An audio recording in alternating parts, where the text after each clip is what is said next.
through the love winds. Good evening, good morning, good afternoon, wherever you are in the world. Welcome back to another episode number 5, in fact, of the Reconnect with Your Teenager podcast with yours truly, Emma G. If you are new to this space, well, I'm so thrilled that you're here. It probably is because you're either a teenager or the parent of a teenager, or you work with young people between the ages of 13 and 17. Myself, I am perpetually 17 years old. No, not really. But my name is Emma G, and I am a youth empowerment through songwriting coach and author of the book Reconnect with Your Teenager, because it is my belief that when we are working together to empower this next generation, we really can build the world for a better future, a brighter future, and a more, successful, healed world, especially after the pandemic. But of course, using music, which is my superpower, to empower young people is a little unconventional. So I thought to myself, why not reach out to other unconventional youth workers to talk to them about what they do, how they empower the next generation, and what they're doing to make the world a better place. Today, I am joined by, all the way from near Ventura, California, Jorge V. Gonzalez. How are you today, George?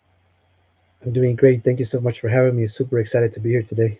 I'm excited that you're here too. And I love that you are in sunny California while it is currently about 2 degrees Celsius here in Washington, D.C. For the American folks listening to this right now, that's about 37 degrees, and I'm not happy about it. But I mean, it is winter. It is Christmas time. So tell me about what is life in California like for you? Well, I've been here my entire life. I'm spoiled, just be honest. My weather here in Oxnard, California, near Ventura, is 65 degrees, 65 to 67 degrees year round for the most part. So pretty much sunny all the time. When it gets a little colder or hotter, we kind of panic because we're so spoiled, but it's amazing. I love living here. It's something that I get very I don't know, like for me, because I grew up in New Zealand and Fiji, right, where my father was from Fiji. But for me, I've always felt as if our moods and our mental states are often quite closely linked to the weather patterns and the amount of sunshine that we get into our lives. And so it's fascinating to me when you find people in places like California, which the sunny state, that specifically work in the field of youth development, youth empowerment, and mental health.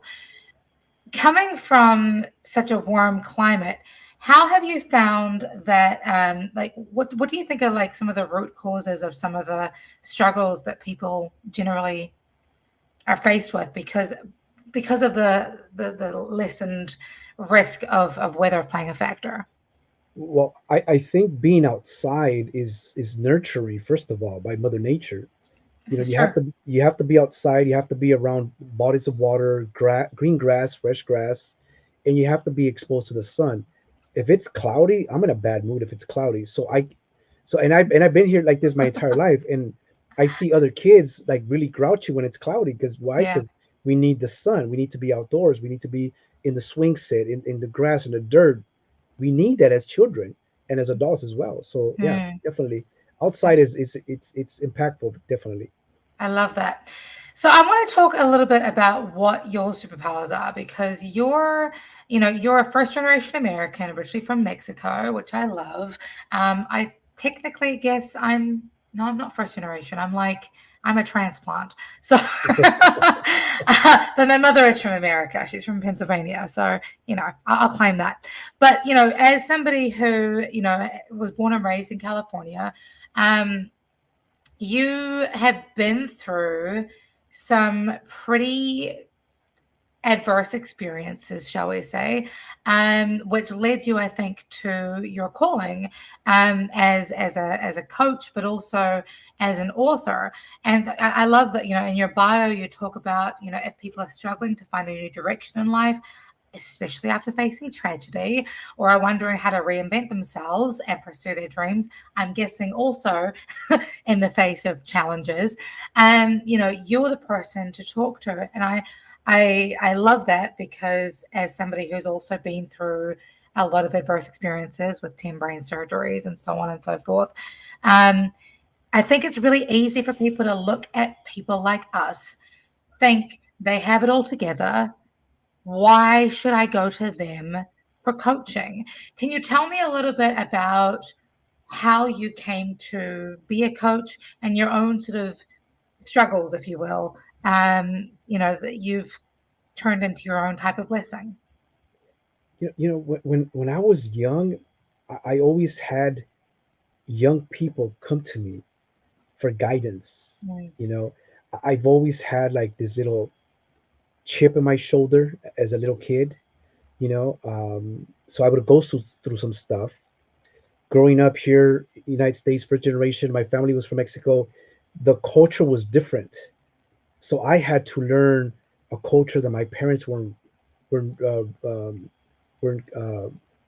familiar with. mm, So I was raised with Mexican values, but at the same time, I was between two sides of an American culture. So I was exposed to certain things, and because I was a little older, some of the young kids would come to me. So I've been always like giving my wisdom to like the younger guys, the younger mm, girls. I was always doing that, and also with my siblings because I'm the third oldest of my family. But it's almost like if I'm the oldest because they come to me for like what do you think? I mean, I need this. I mean, well, how would you handle it? So I've always had that, and with my life experiences, all the things that I've overcame, and when I wrote the book, it really just opened some doors for me and escalated. mm, So because now people are like, oh my God, I never knew that you went through this, mm, and now they know that they can trust me by coming to me and said, George, I'm going through this. How did you handle that? I know you talked about in your book, and I see it on your content, but how can I how can I help myself? mm, And then I'm mm. able to get into those conversations with them. Let's pause that for 1 second because you mentioned your book. You have a number one best-selling book called Answer the Call: Life Lessons from Family Origins Through Invention and Struggle. Tell us, for those who haven't read the book yet, what was the inspiration of the book? What is the book about? Answer the Call is about finding your gifts, your talents, and following your life's purpose. That's what Answer the Call means. I love that. 25 years ago, I took my father to USC University in California to a liver specialist. The liver Mm. specialist told me, I need you to tell your dad that he has 6 months to live because his liver is so burned out. Oh, jeepers. And I turned and I told my dad, I go, Dad, this is what the doctor wants me to tell you. And my father didn't say anything. He got up and he walked out. Mm, Mexican man, macho, strong man, didn't say a word. As I'm mm, walking to the car with my younger sister, my dad, I was like, this story has to be told. mm, The consequences of substance abuse, this story has to be told. And the story of what a family is going to have to endure as a sacrifice, as collateral damage, this also has to be told. But for 25 years, no opportunity really presented itself for me to share that story until I wrote the book, and I talk about that in the book. mm, So that's what inspired me to write the book. mm. And that's a really important message for everybody of all ages, right? But I think the reason why this resonates so much with me, I was a teenager when somebody who sort of acted as a step-in father for me as a young person passed away from substance abuse as well.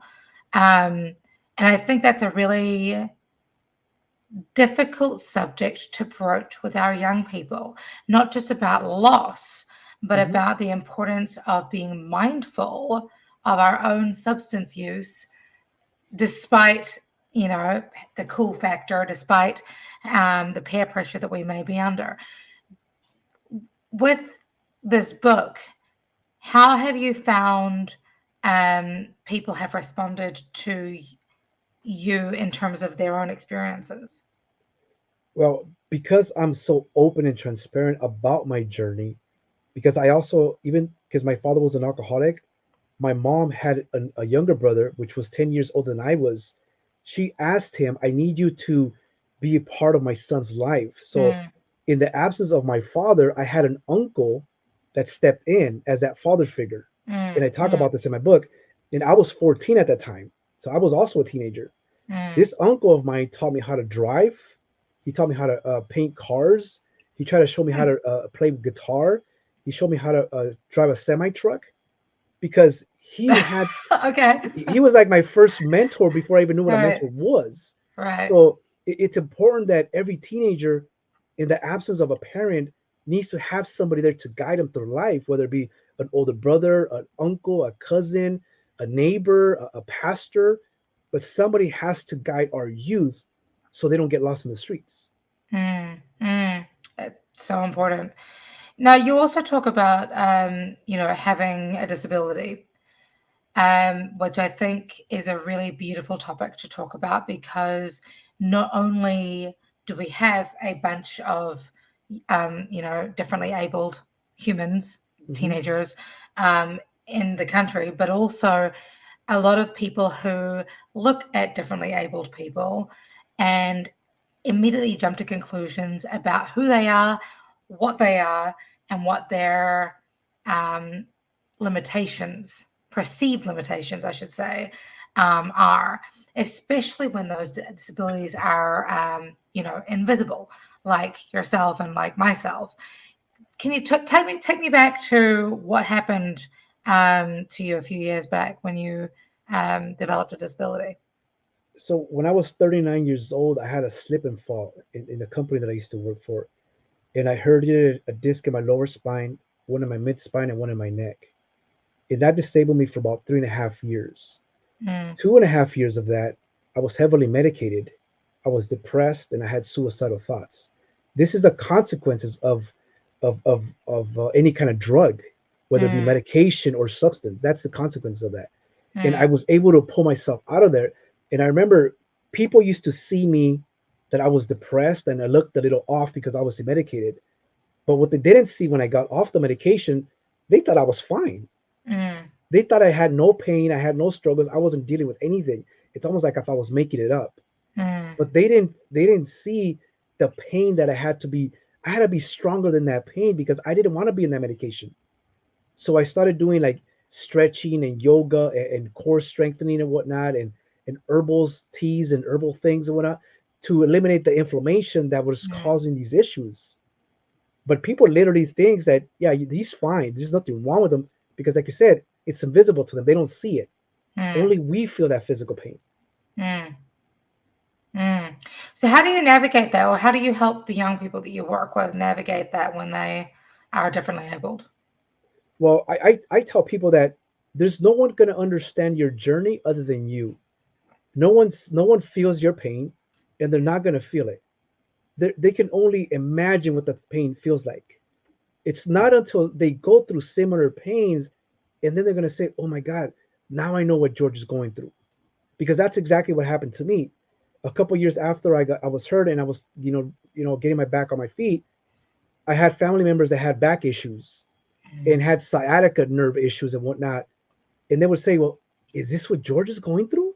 mm, Because I look fine. I look at myself in the mirror. I look fine. Is this what he's going through?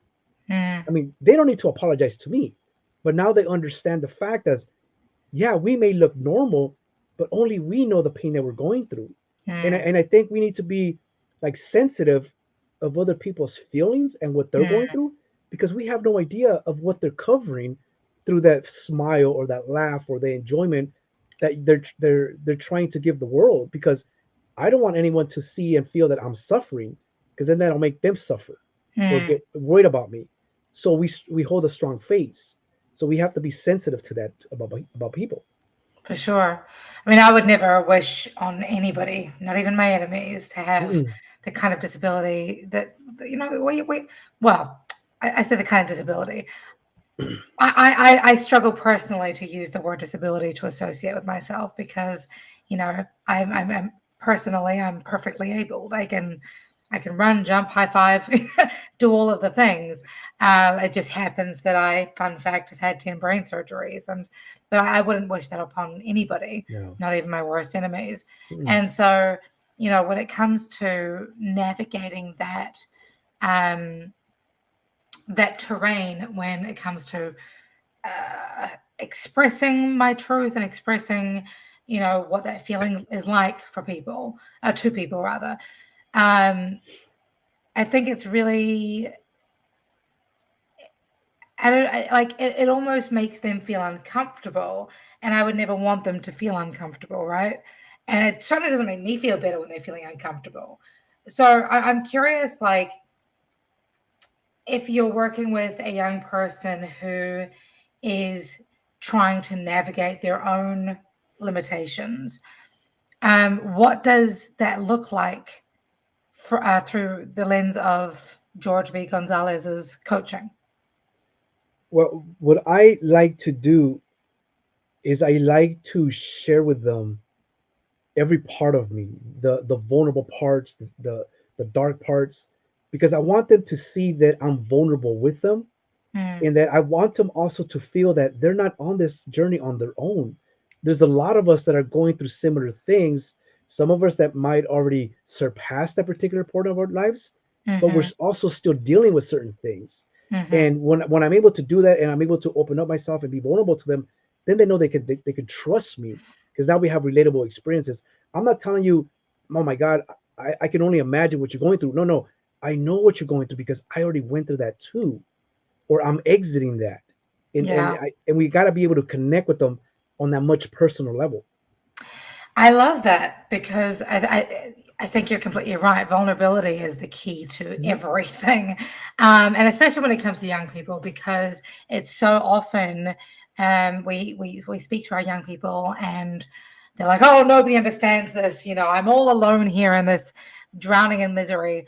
Um, and that's a really scary place for a young person to be in. You know, whether they've had their heart broken for the first time, or whether their families, you know, their parents are getting divorced. um the loneliness is such a huge component to the well-being and the development of a young person. So I love that you know, reach out and connect with them on that vulnerable level. When it comes to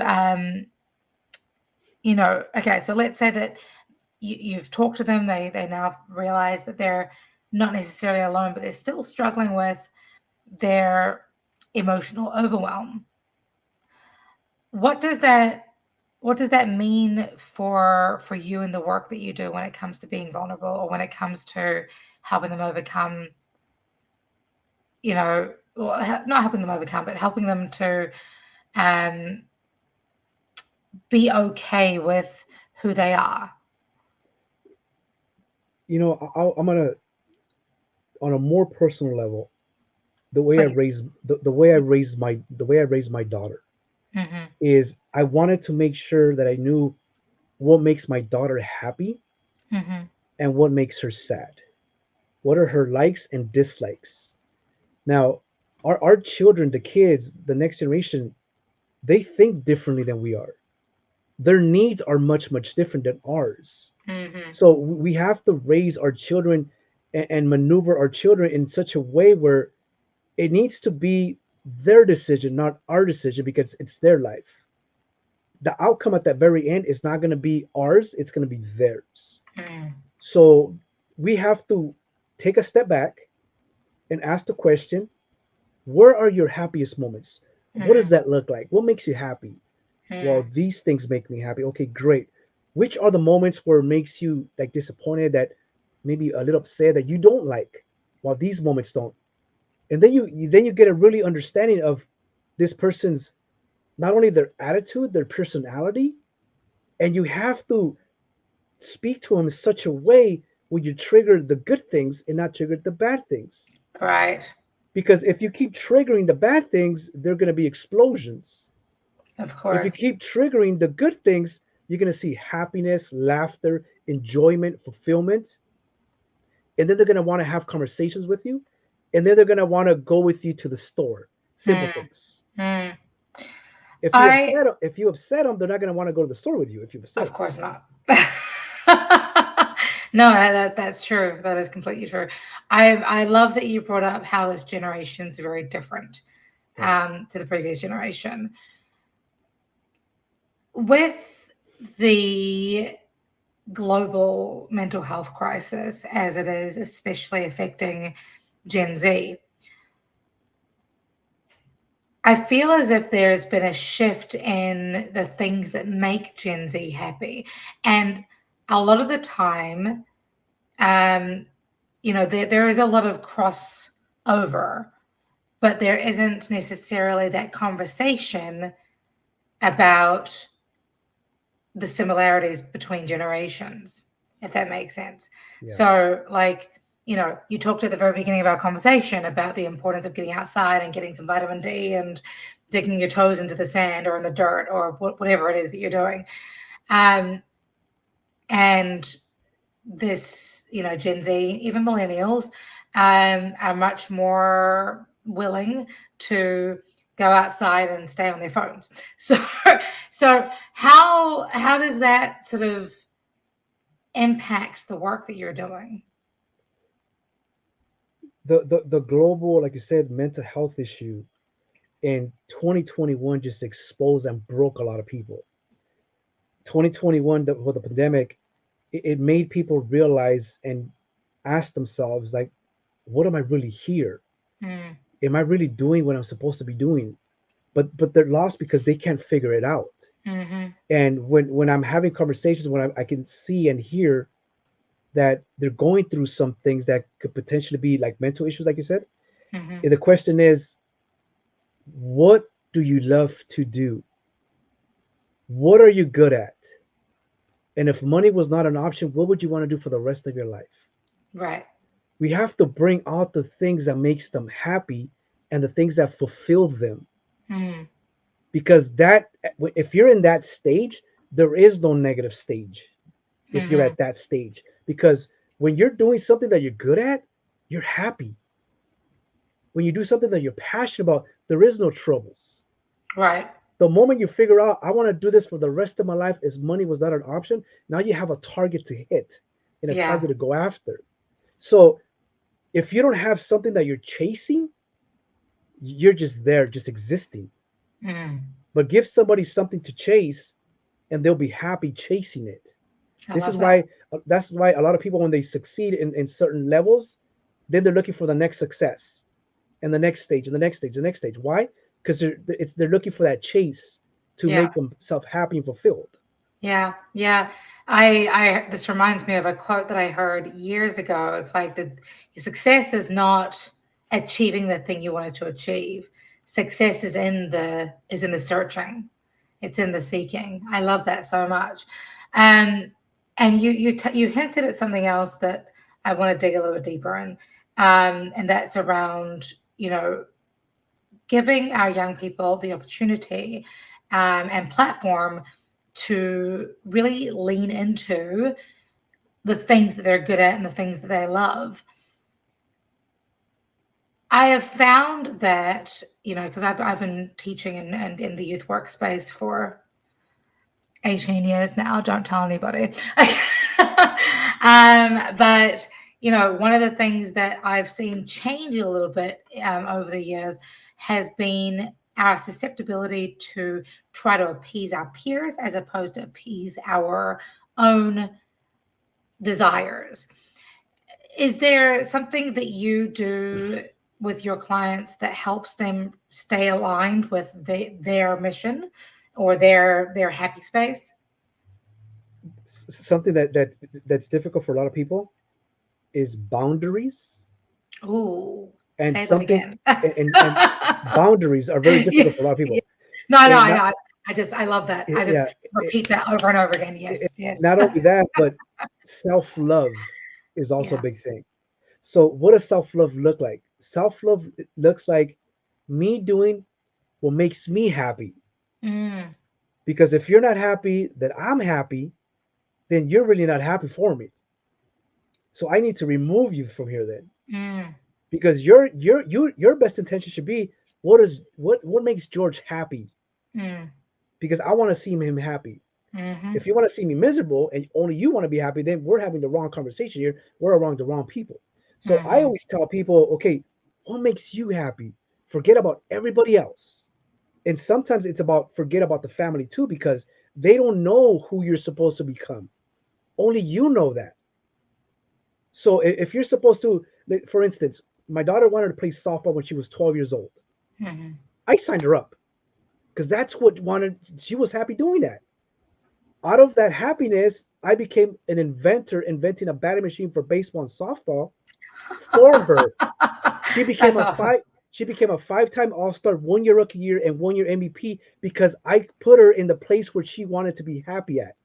It Mm, raised up her creativity, her self-esteem, and her confidence to such a level because I put her in the environment that she wanted to be at, not in the environment that I wanted her to be at, the mm, environment she wanted to be at. So I took a step mm, back and let her do her thing. mm. I love that. That's I important. love that. What if you have a young person who knows what they want to do, knows what makes them happy, but they're feeling fearful about that or about stepping into that position? Well, if we have somebody that's young, that's looking to get into a certain field or do something that they want to do that they're really passionate about, it's our obligation and our duty to facilitate that. Mm, As a parent, as an uncle, as a grandparent, whatever the case may be, they look for us for guidance. And if they opened up to us about this passion of theirs that they want to do, the least we can do is stay engaged with them because we should be humble that they share that with us. yeah. So what do I need to do? Do I Can I help them get into a certain class? So can I help them by calling a certain individual to make a certain connection or whatnot? How can we help them? How can we serve them so Mm. they can stay in that happy place that they want to pursue now? I love that mostly because, well, I mean, obviously, every generation then turns into the older generation that we pour down. But one of the things that um, you're reminding me of again is how this isn't just for teenagers. Like happiness is something that we lose no matter how old we are. And especially for parents who are watching this right now, I think a lot of parents kind of put their happiness or their childhood dreams on the back burner in for whatever reason, for their career, for their parents' approval, for their whatever. And so we end up putting so much pressure on our young people to do the same thing, right? How can we, navigate that space for parents so that they can raise a happier, healthier next generation? You said it right. We put that pressure on our children for them to sacrifice themselves for us, when it should be the other way around. We should be making sacrifices for them. We brought them into this world. They're the next generation. They're going to make decisions for us. Mm, So we better educate them and motivate them in such a way where they still want to take care of us, right. because we're still around, right?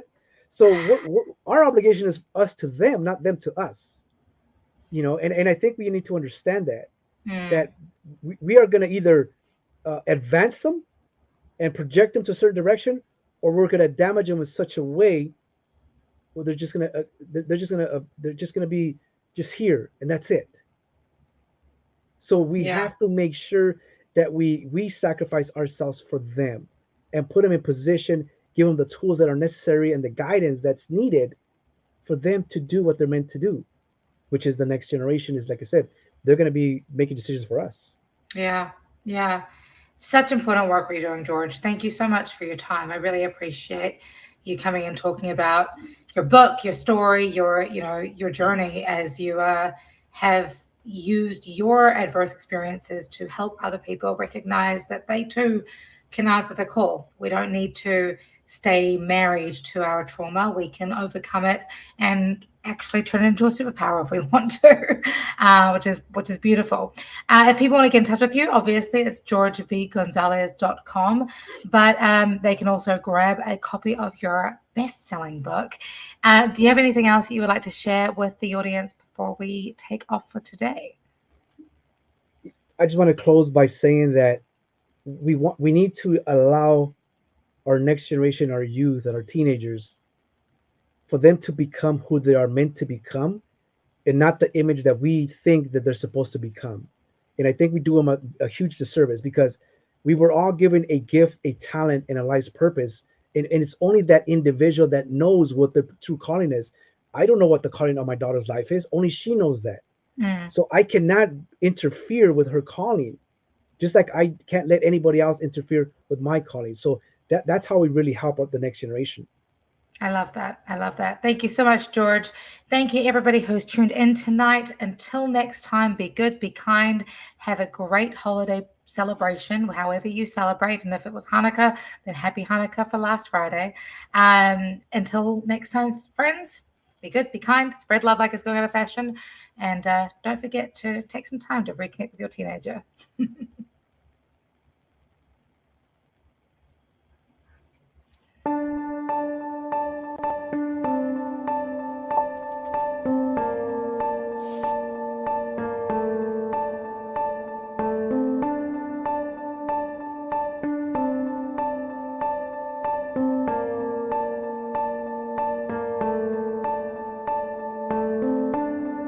You thought you knew it all, and everything was certain, sitting high upon your throne, so comfortable, assertive. But chaos has a habit of testing who you are. Submissive or a savage, timid or a star, we rise up now. Let the flames lick the wounds of the past. Burn it to the ground, burn it to the ground. We rise up now. Let the change be the truth that will last. Burn it to the ground, and we rise from the ashes.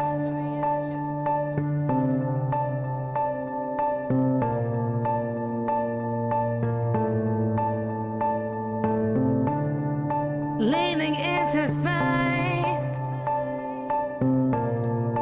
better with your cynic, trying to find your way, trying to find your perfect. But judgment has a habit of breaking your own heart. The strength of your conviction makes you who you are. We rise up now. Let the flames lick the wounds of the past. Burn it to the ground, burn it to the ground. We rise up now. Let the change be the truth that will last. Burn it to the ground, burn it to the ground. Then we rise from the ashes.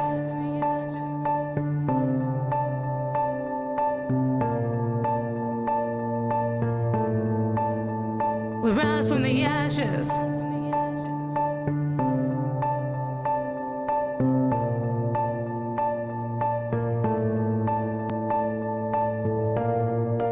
How do you want to lead?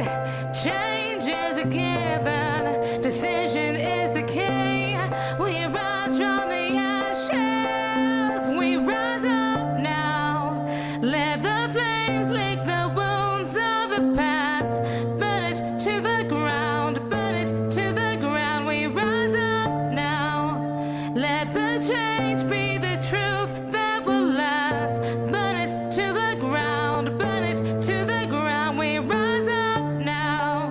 Let the flames lick the wounds of the past.